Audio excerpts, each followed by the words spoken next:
Um,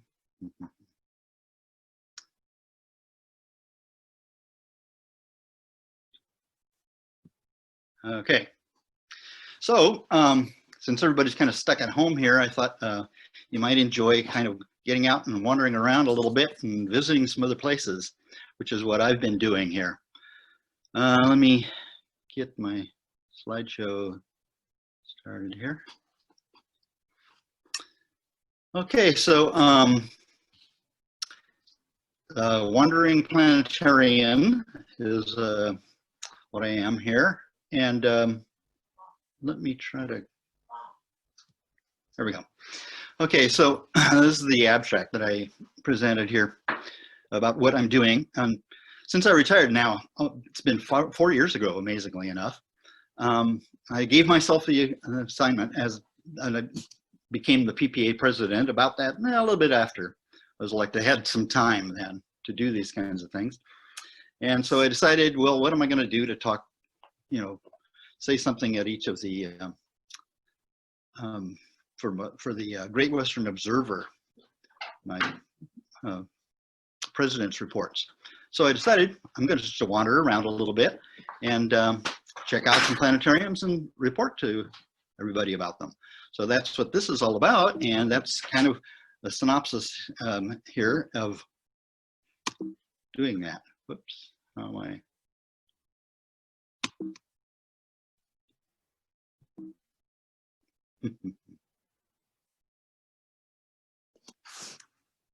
There we go. So these are a few of the planetariums that my wife and I have visited so far. She's been coming along with me and helping me, and we've been interviewing planetarians from all around and taking pictures and just finding out how different each place is. And so I've been presenting these on my president's reports, and I hope you guys have had a chance to see those. And if not, here's a little synopsis, and please go check out the Great Western Observer and see what's going on there. Okay, so these are presented in the order of appearance. First one we went to see was Andy Kreich with his brand new Dome on the Go portable. And this is, he's in Santa Cruz County. This was actually set up at the Santa Cruz Gardens Elementary School, and the Astronomy Club came along and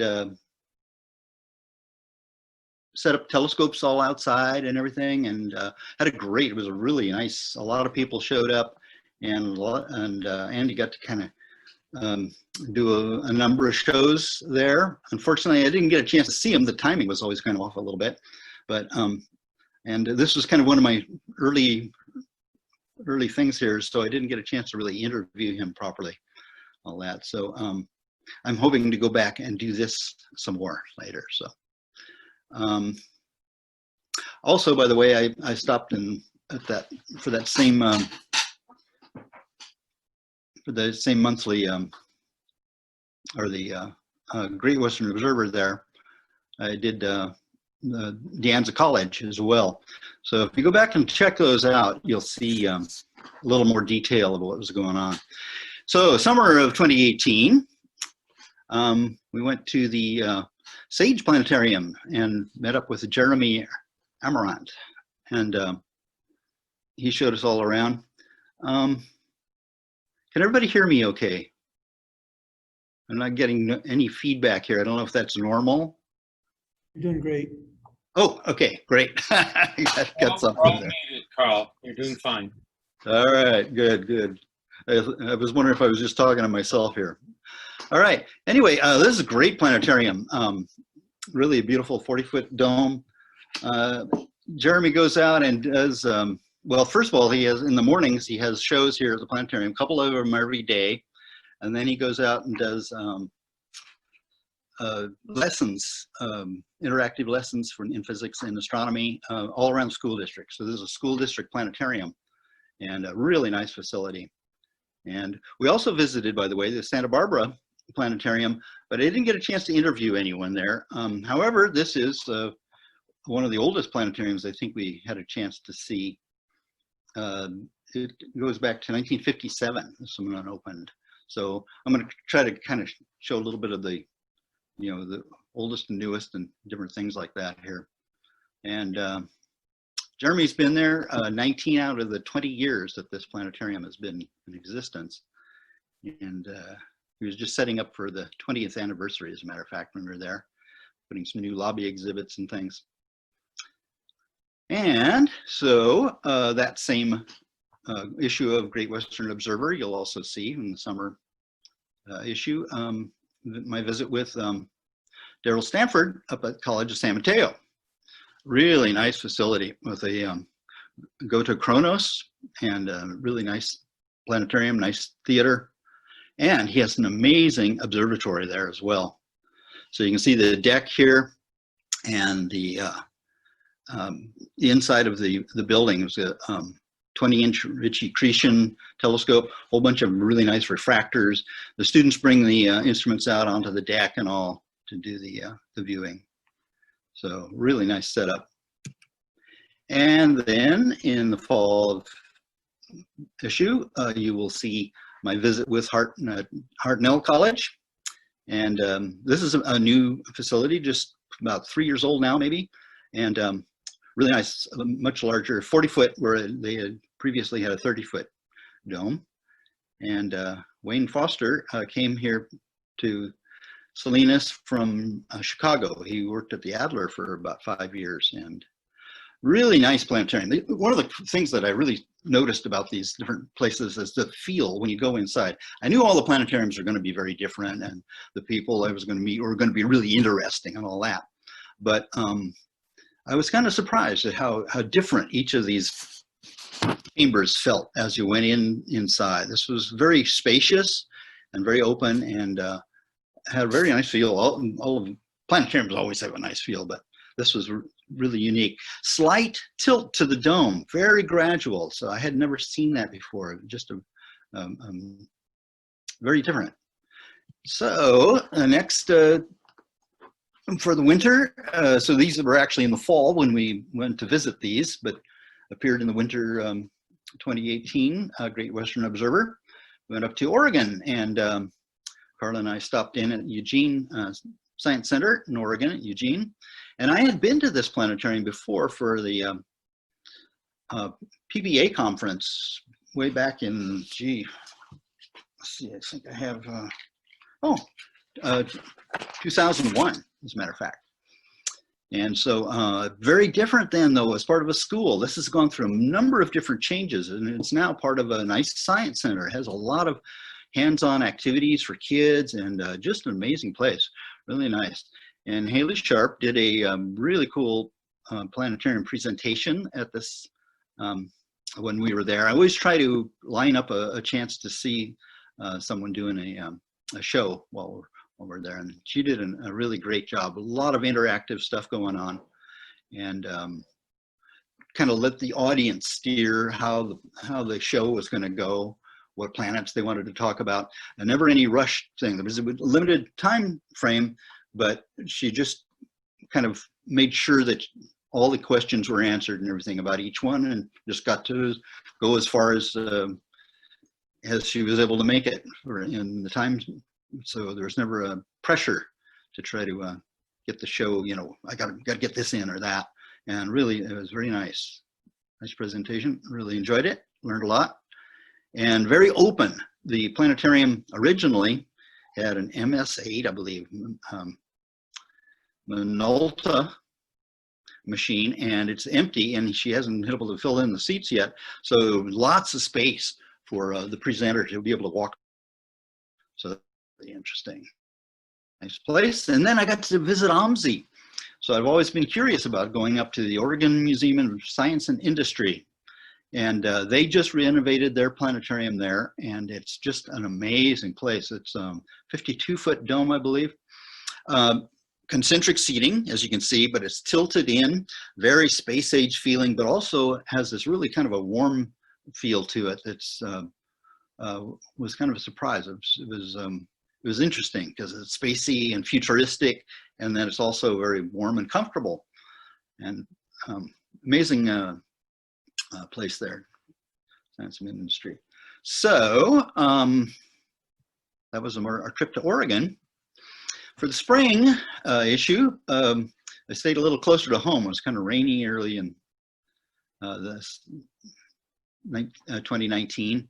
And so I went over to see Ken Miller at Fremont, California, pretty close to us. And this is the Children's Natural History Museum. And you can tell by the sign, but the sign is the only thing that really has much of an appearance of anything to it. The place is an old office building, and each of the rooms has different kinds of things in it, all kinds of fossils and stuffed animals from around the area, all sorts of things, all geared for kids and lots of hands-on things.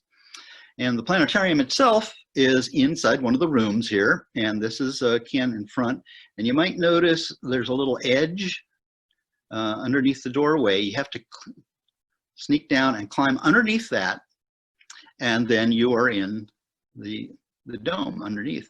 And it's all kind of padded floor, so it's very comfortable, but it's really homemade. He was able to purchase this umbrella dome years ago from Goto, he said.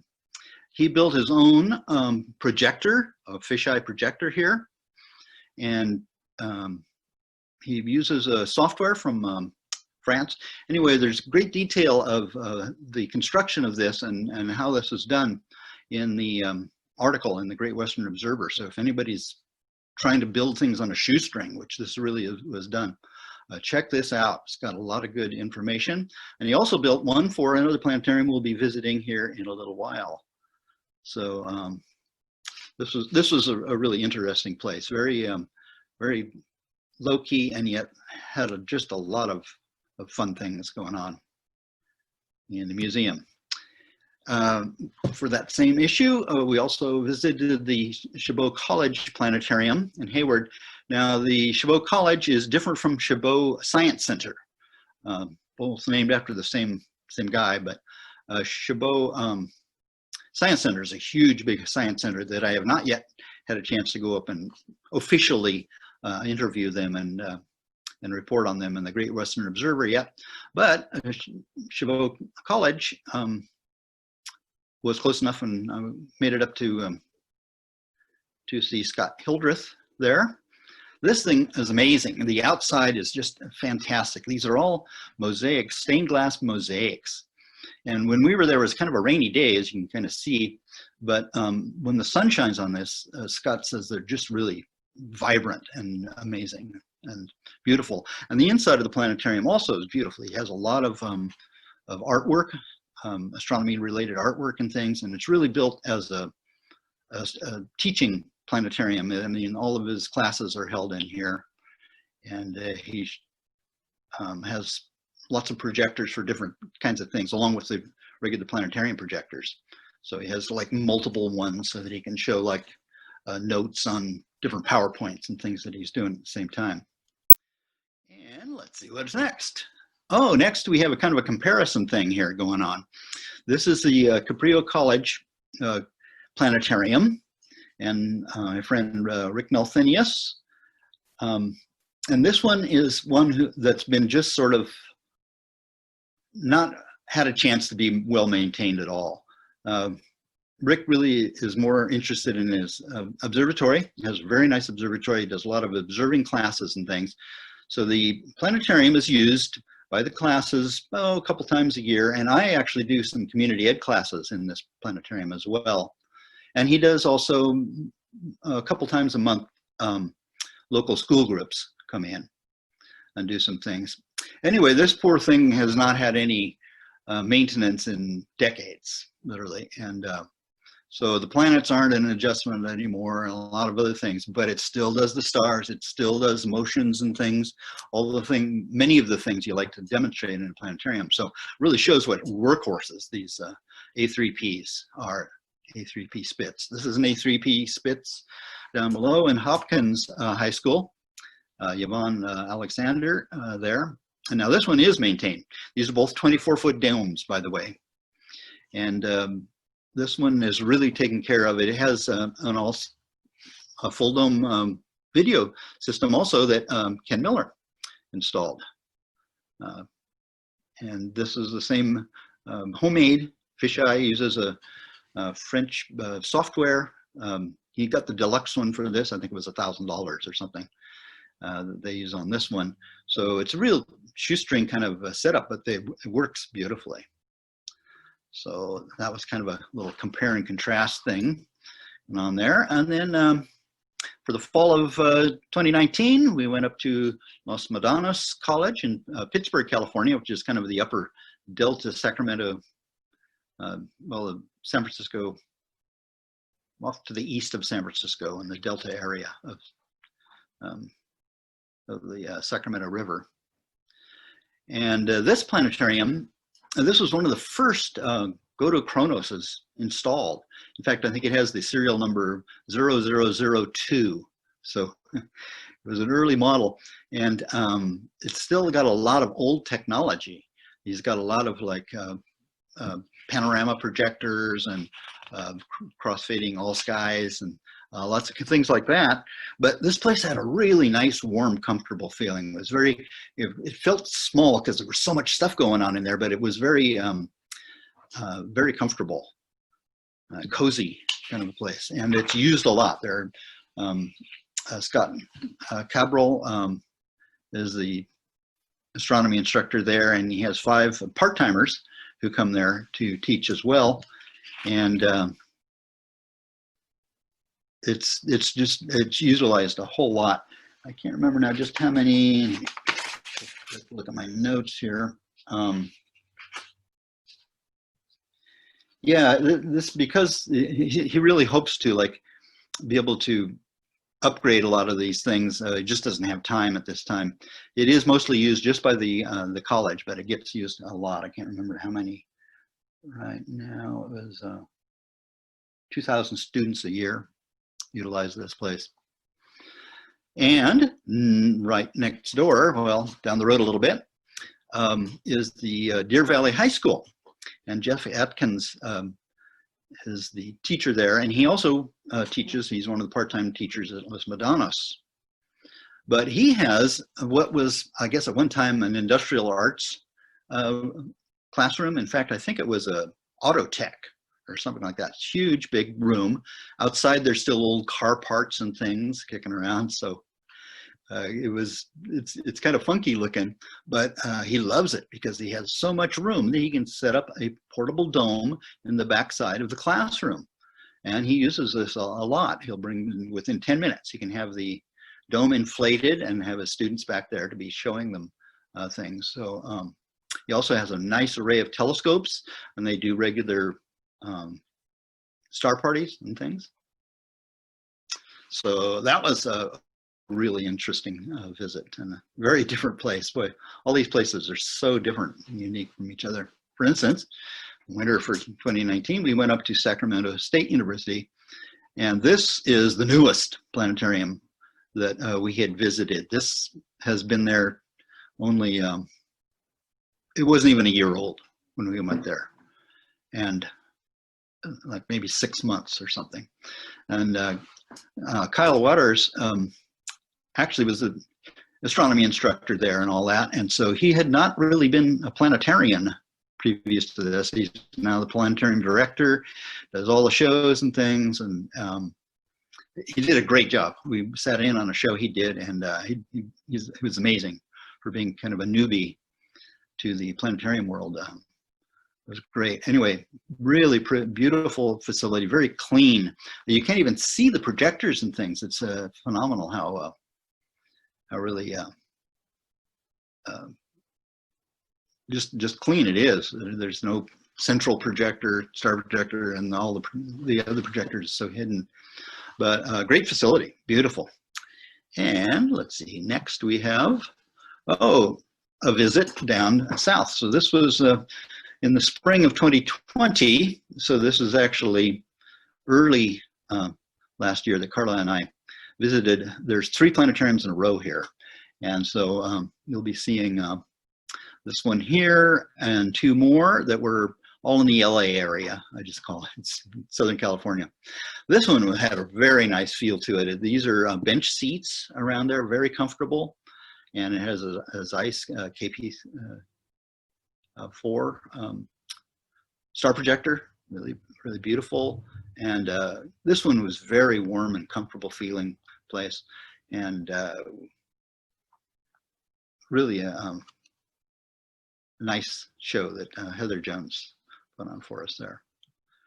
And then we come to the fanciest planetarium. This was amazing. This again is a new one at the Orange Coast College Planetarium.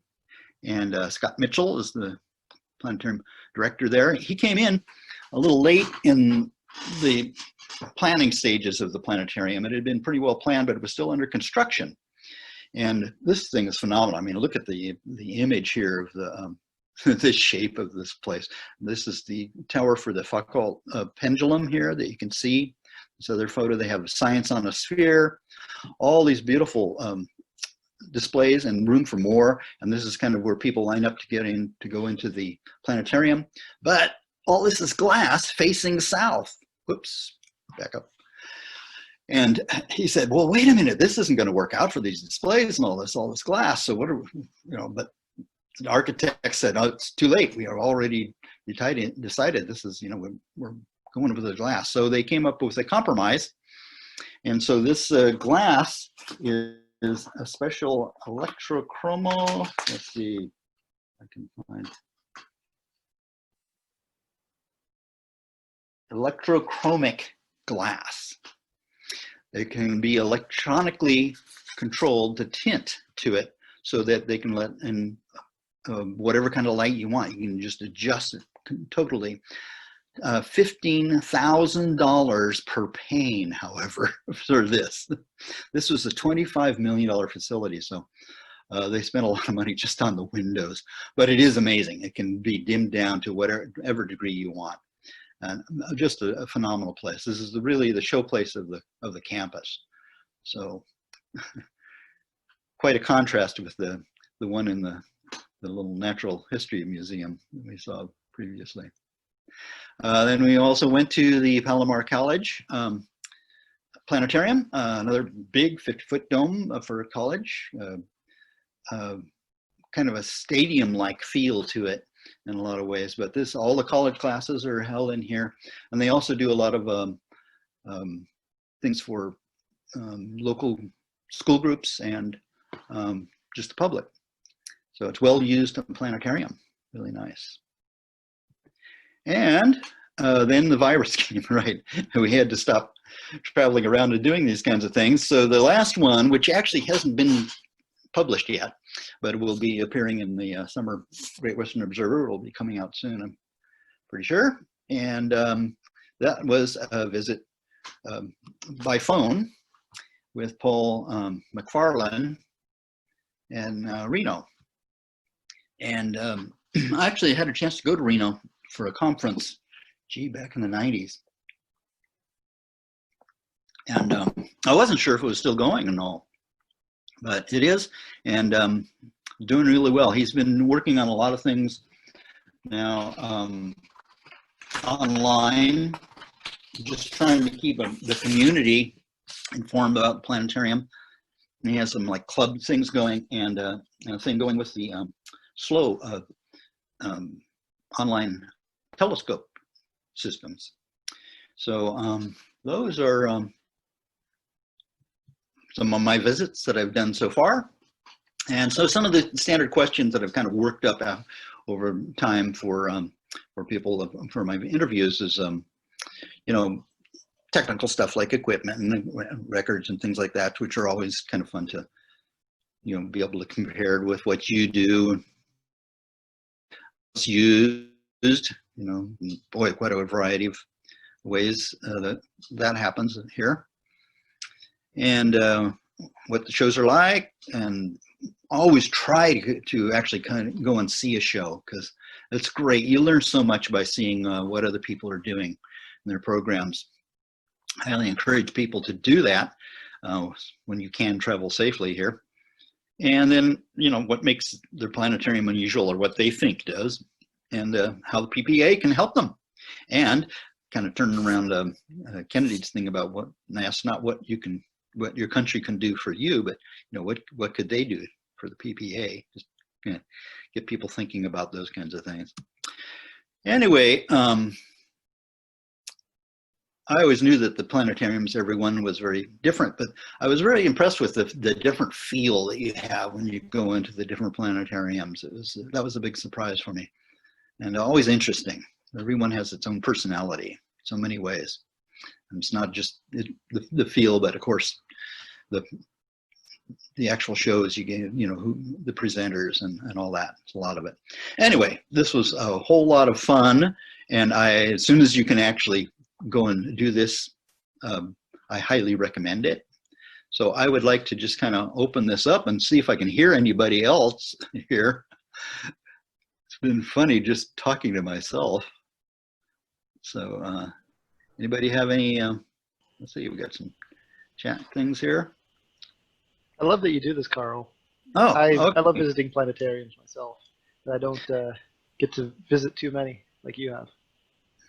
Yeah, I'm kind of forced to. I try to go to 2 of them 4 times a year, to have something to talk about in my president's reports. So kind of forced myself into doing this, and Carla and I have just had a blast. It's been so fun traveling around and doing seeing all these people. So hey, I'll probably come get a chance to see other folks here too. Let me see if I can. Oh, I'm going to stop sharing my screen. Yeah, Karl, let me know. There we go. Let me know when you're in Ogden. All right. Oh, Karl, Yes. how'd you retire before I did? I'm much older. And I've been doing what you're doing, but I'm doing it all over the world. So I've been to the most northern one up at Oslo, and I have worked my way down. So I love all this, though. Thank you. And good seeing you. I'm trying to wander a little farther each time. It's been sort of close to home stuff, mostly all gotten up into Oregon. But I want to try to cover the PPA area, and then maybe I'll expand out into.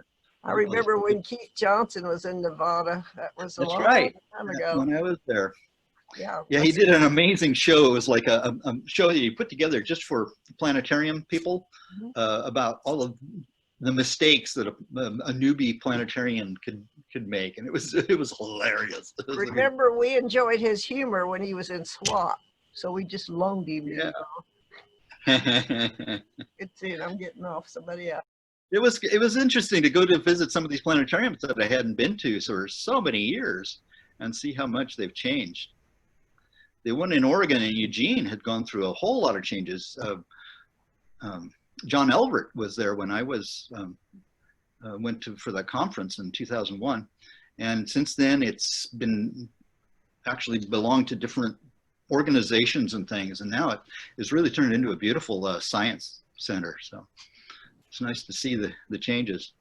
Well, I've got 41 years at Highland Park, and I had 15 at Fair Park, so I'm thinking about retiring next year. Well, retirement is wonderful, but I'll tell you, I miss a lot of the other two. But I've got so many projects and things, I don't get bored. Donnie, you can never retire. You're part of us forever. Yeah, I don't think anybody's going to let you.